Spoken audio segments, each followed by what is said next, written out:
The offices will be opened for them. Afitha wa EACC ururugamirire gicigo gya gatagati ka bururi Abraham Kemboi augite marathiuruka icigo ciothe cia gatagati ka bururi na gucokia migunda ĩrĩa ĩtahĩirwo. The commission is investigating over 60 parcels of land within Nyeri town.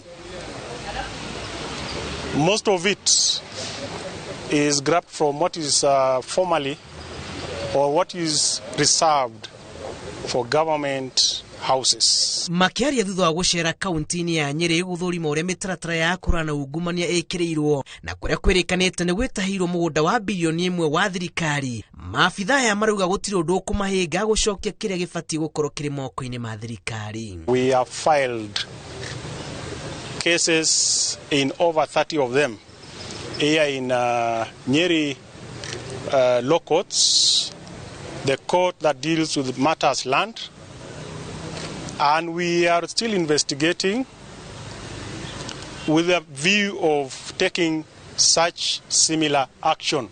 The remainder. Icigo-ini imwe migunda ya cukuru cia mũingĩ, ceceni cia borithi nginyagia magoti-inĩ yo ĩtahĩirwo na arĩa maregwatĩra kuga marĩ na taito cia migunda ĩyo. Now these parcels mostly lie within the ring road,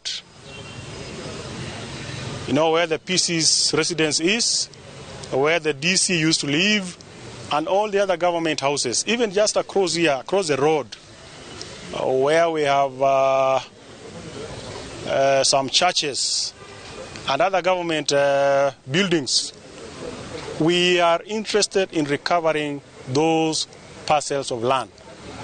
If you like, conservative value of what we are trying to recover is well over 1 billion Kenya shillings. We requested the county government to give us a status report of the implementation of what they've done based on the recommendations that were given in 2015. And indeed they submitted in April this year.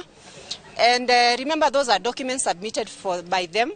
But for us here, we are here to confirm that that which they submitted is actually a true reflection of what is in the ground. EACC yugite arĩa metahire migunda ta ĩno mamĩcokie nĩ hinya ta ũrĩa kwahotekana matanakinyĩrwo. We follow up to see whether the recommendations that have been made have actually been implemented and whether the institution, like now the county government, has any challenges in implementing those recommendations. And if they have, then we have a platform to address them. Ngĩribotera Inooro TV, njĩtagwo Julius Kareithi wa Munene.